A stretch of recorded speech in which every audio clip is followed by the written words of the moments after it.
Ciao a tutti!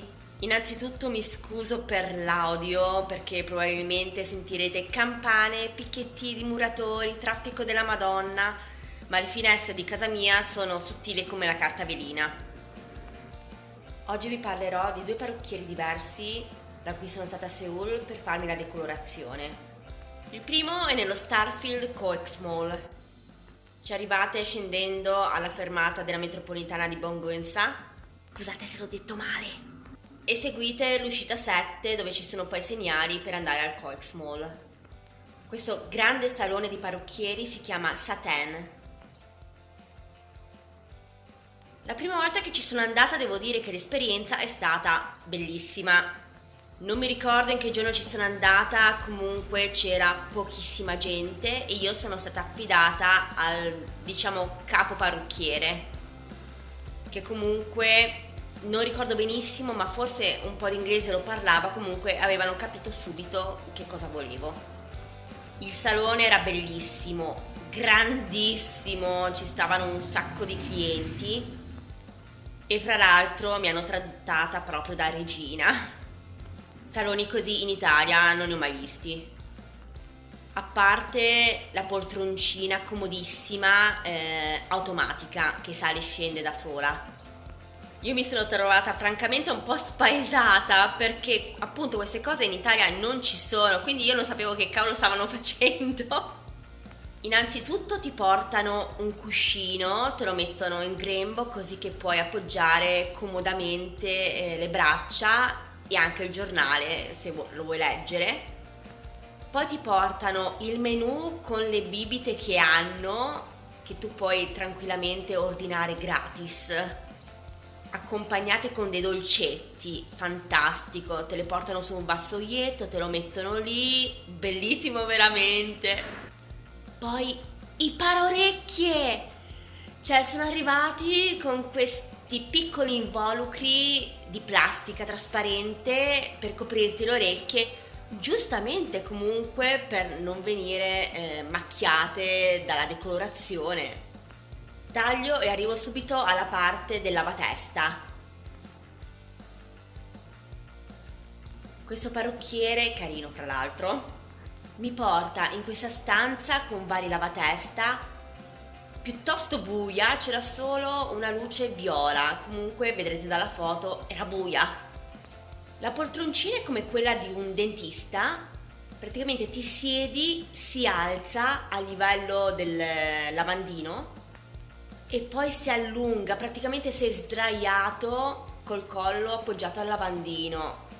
Cioè, vi giuro che mi stavo per addormentare, anche perché comunque ti mettono la copertina sopra, poi già lì il parrucchiere che ti massaggia la testa, cioè ti fa proprio un massaggio vero e proprio.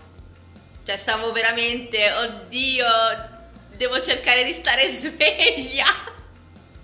Comunque no, mi ha coccolata, mi è stato dietro, ripeto, c'erano pochissime clienti e quindi quella prima esperienza è stata ottima, se non che ci sono andata un anno dopo, comunque fidandomi. E invece no, meglio sempre non fidarsi mai. Un anno dopo, forse ovviamente, perché comunque le persone cambiano sempre, cioè i lavoratori cambiano sempre, quindi c'era un altro parrucchiere, forse, ed è stato un errore, non ci avevo pensato, sono andata nel weekend o sabato o domenica, era strapieno e c'erano anche un sacco di occidentali. Già appunto il parrucchiere capo era diverso, sempre carino ma comunque diverso. Un anno e varie telefonate con qualcun altro che non so chi fosse, forse un altro parrucchiere o qualcuno che parlava un pochettino di inglese per capirci, perché non riuscivo a capire che cosa volevo.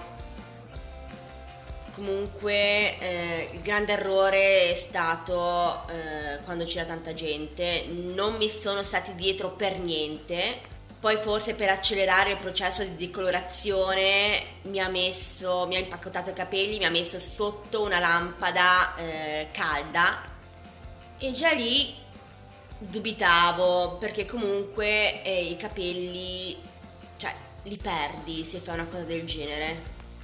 Già la decolorazione è forte, non bisogna assolutamente impacchettare i capelli, bisogna lasciarli respirare, non bisogna assolutamente metterli sotto una lampada. Però ho detto, boh, è un parrucchiere, ci sono già stata, non è lo stesso, però comunque in questo salone ci sono già stata, saprà cosa fa. E invece no.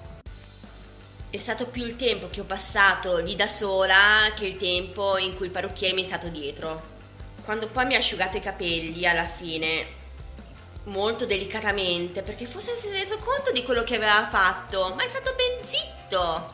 Io avevo visto qualche ciuffetto di capelli partire, però ho detto, boh, magari qualcuno si è spezzato, perché comunque tutto il procedimento non doveva essere fatto così, era troppo forte. Quella sera poi, fra l'altro, sono andata a una famosa festa di compleanno, che avevo già detto precedentemente. Quando sono arrivata finalmente a casa, che mi sono data il primo colpo di spazzola, cioè voi non potete immaginarvi, mi si è gelato il sangue, cioè proprio il gelo, sono rimasta terrorizzata, pietrificata. Un'intera ciocca di capelli, ma tanti, rimasta nella spazzola.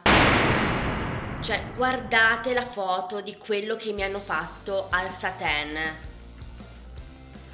Ho telefonato al padrone del mio appartamento e gli ho detto sta cosa, se conosceva qualche parrucchiere. Lui ovviamente mi ha aiutata.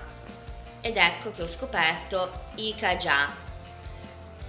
Nella zona di Ide c'è l'università, che noi chiamiamo Iwa, non so perché, di sole donne, coreana. Vedete lo screenshot dell'indirizzo e di dov'è fisicamente. Anche lì nessuno parlava inglese, neanche un po'. Così tramite telefono anche lì con Yushin, che comunque era amico di questa parrucchiera, ci siamo capite. Mi hanno fatto un lungo procedimento, diciamo ristrutturante, veramente lungo.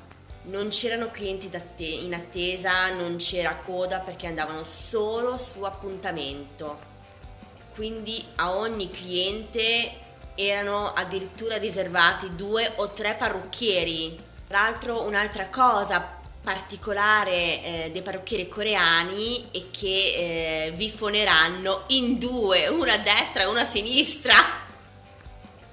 Comunque, a parte l'avermi trattata bene, hanno cercato di rimediare comunque come potevano al disastro.